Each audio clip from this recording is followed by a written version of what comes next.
High friends, welcome to my blog. আশা করছি তোমরা ভালো আছো, আমিও ভালো আছি। আজ সন্ধ্যে থেকেই ব্লগটা শুরু করলাম। আশা রাখছি তোমাদের ব্লগটা ভালো লাগবে। সন্ধ্যেবেলায় রেডি হয়ে নিচ্ছি। আজ যাব একটু ডক্টরের চেম্বারে, ছেলেটার শরীর খারাপ, তাই ওকে নিয়ে একটু যাব। তাই ব্যাগটা একটু গুছিয়ে নিচ্ছি। ব্যাগে নিয়ে নিলাম প্রেসক্রিপশান, স্যানিটাইজার, একটা ছোট্ট গীতা আর পার্স।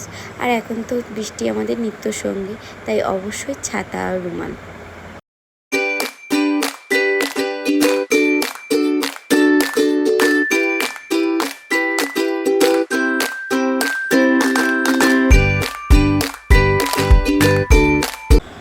ছেলেকে রেডি করা হয়ে গেছে। এবার আমরা মা ছেলেতে রওনা দেবো ট্রেনের উদ্দেশ্যে, কারণ প্ল্যাটফর্মে গিয়ে আমাদের টিকিট কাটতে হবে, তারপরে আমরা ট্রেনে উঠবো।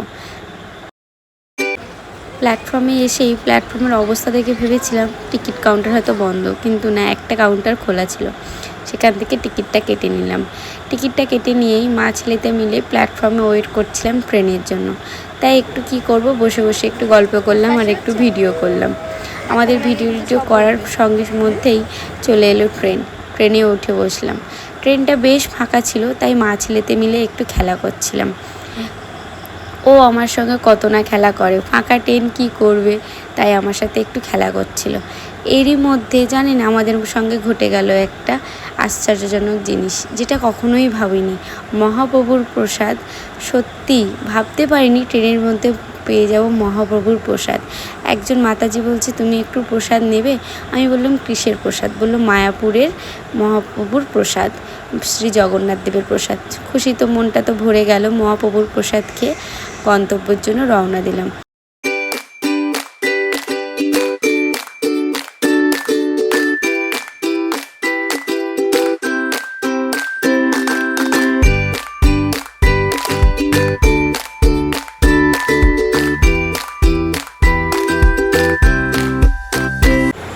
আচ্ছা, কার কার এটি ভালোবাসার জিনিস বলুন তো? আমার কিন্তু বেশ পছন্দের জিনিস, আমার কিন্তু খুব ভালো লাগে। যতবারই আমি ছেলেকে নিয়ে ডাক্তারখানায় যাই, আমার এই জায়গাটায় চোখগুলো আটকে যায়।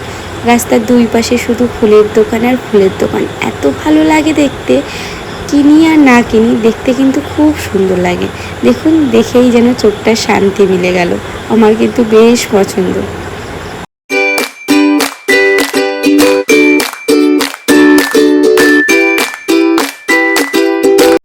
মা ছেলেতেই গল্প করতে করতে ডাক্তারের চেম্বারের দিকে রওনা দিলাম। দাঁড়ান, আপনাদের একটু ঘুরে দেখাবো ডাক্তারের চেম্বারটা কত সুন্দর।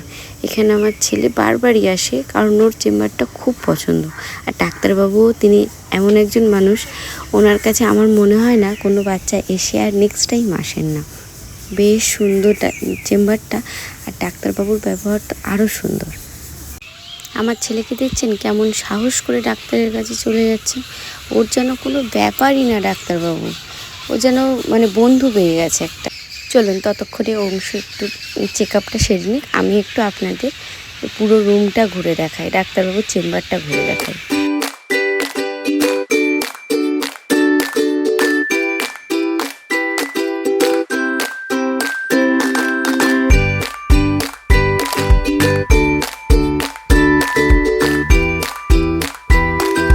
চেম্বারের বাইরেই কিন্তু একটা বেবি জোন আছে। এইখানে বেবিদের ফুড, খেলনা সবই থাকে। বেশ ভালো জায়গাটা। এই যে দোকানটা দেখছেন, এটা যাওয়ার পথেই আমার ছেলের বায়না, সে ফিশ ফ্রাই খাবে।